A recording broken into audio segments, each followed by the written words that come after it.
Philadelphia is famously called the city of brotherly love, a place built on ideals of unity and community. But beneath the nickname, the streets of Philly have seen their share of betrayal and bloodshed. In this city, love and loyalty don't always mean safety. Sometimes, the very people closest to you can be the ones plotting your downfall. In some of Philadelphia's darkest cases, it's women, girlfriends, wives, even teenage girls who played the role of bait, luring men into traps that cost them their lives. In today's video, I know the best way not to get set up. I'm gonna let the video play. We'll be looking at 3 stories from Philadelphia where women set up men to be killed. Each case shows How you get set up by her? How did you get set up by this? Come on, bro. She cool, but these two right here, come on, bro. What are you doing? how quickly trust can turn into a weapon, and how brotherly love can sometimes mask the deadliest kinds of betrayal. But before we get into the video, please be sure to like and subscribe.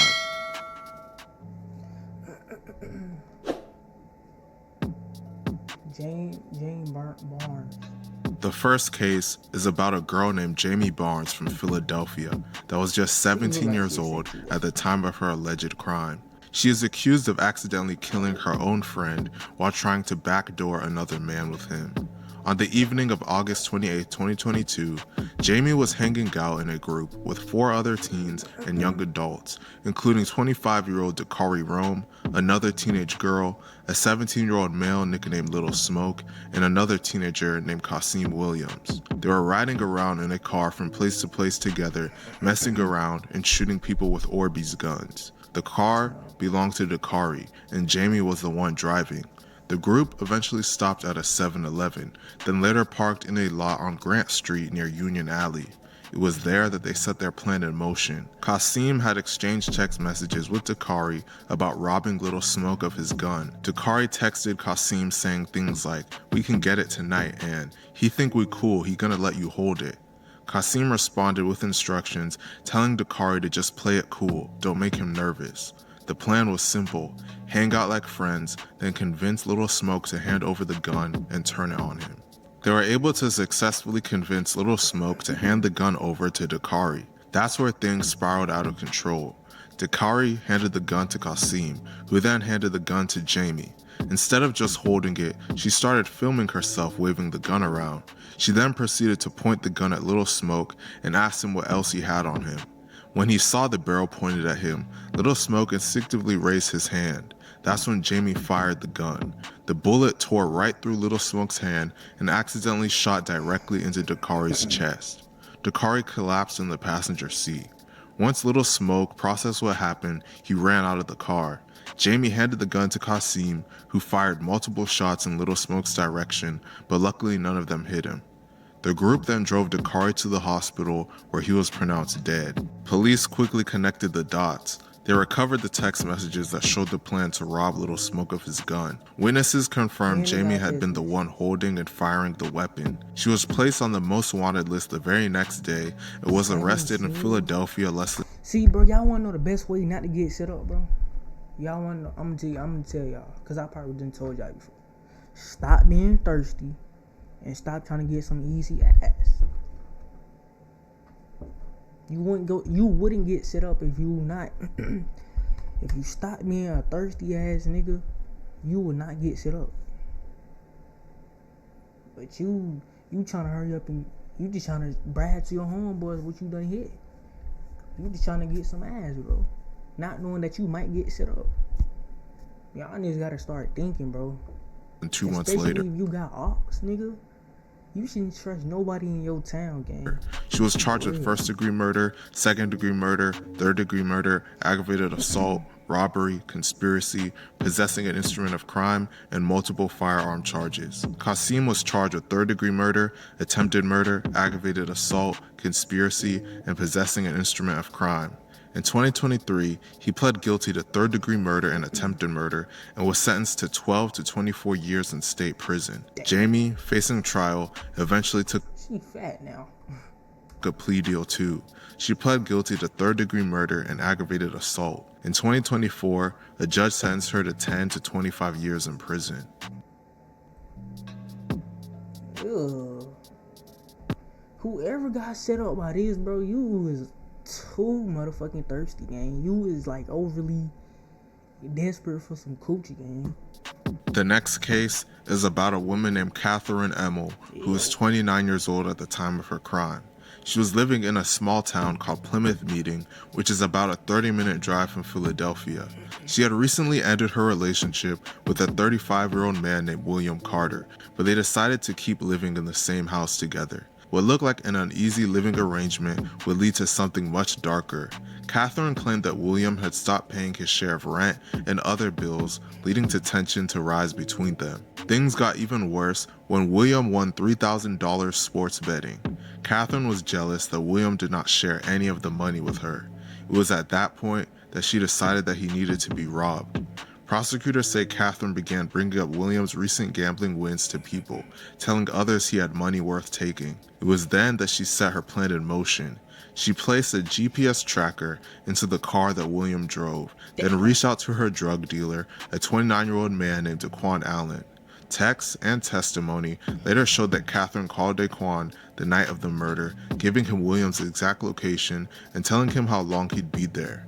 Daquan didn't act alone. He put together a small crew. He recruited 17-year-old Damon Brantley Jr., 17-year-old Justin Davis, and 28-year-old Jerry Butler to join him on this mission and carry out the robbery while he served as the getaway driver. On January 20th, 2024, the crew moved in.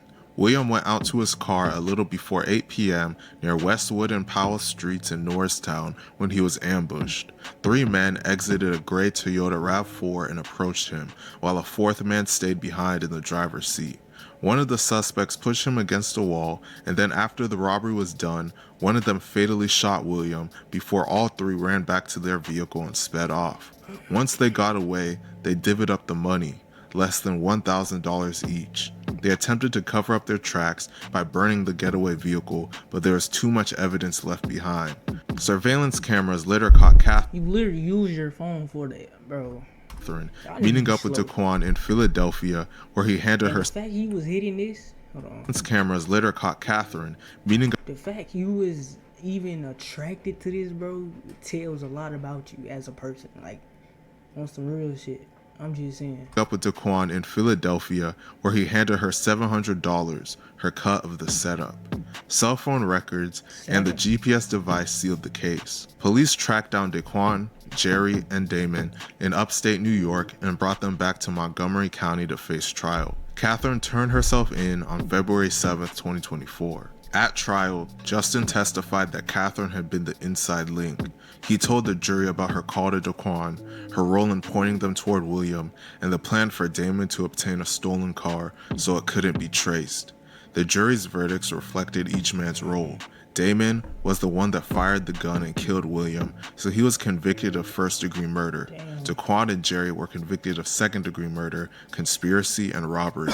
Because Damon was only 17 at the time of the killing, his sentence is a mandatory 35 years to life. Daquan and Jerry are each facing life sentences without parole. Justin's plea deal and testimony allowed him to avoid a life sentence and get tried as a juvenile. He got a lenient sentence of just 4 years in juvenile prison as a part of his deal. As for Catherine, she chose to cooperate as well.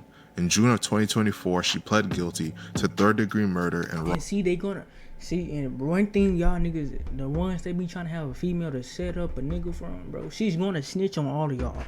The ones that you got, the one that paid for the hit or paid to set up whoever, she gonna snitch on you, bro. Stop being thirsty and stop trying to get some easy ass and stop trying to get a hoe to set up these niggas for y'all to get snitched on. They gonna snitch every time. They might be like, we ain't gonna tell, we ain't that's cap. They gonna tell, bro.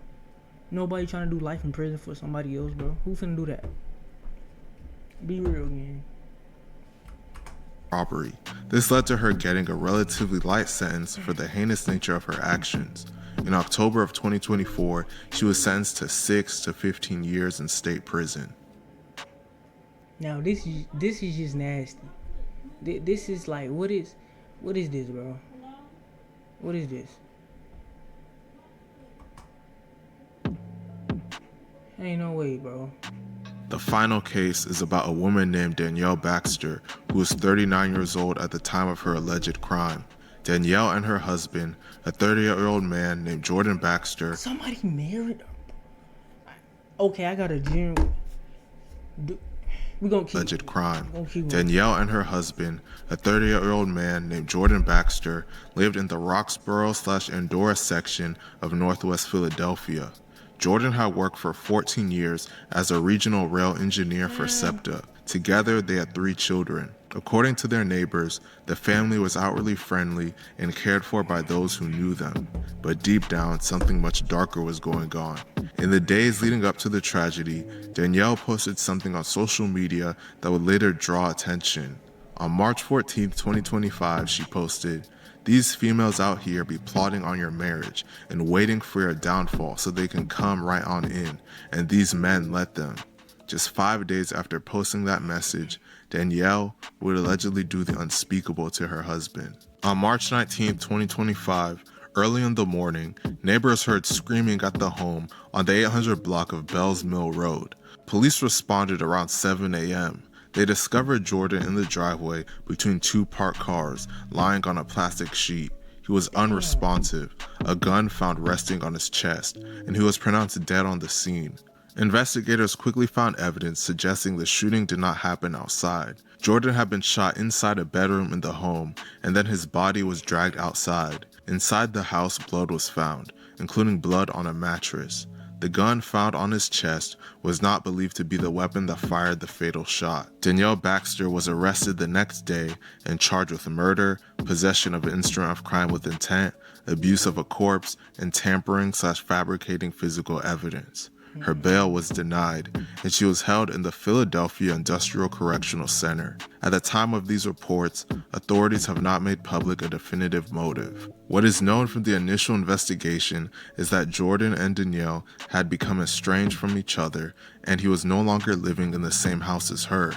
If convicted of her charges, Danielle could end up spending the rest of her life in prison. Be mindful of the company you keep.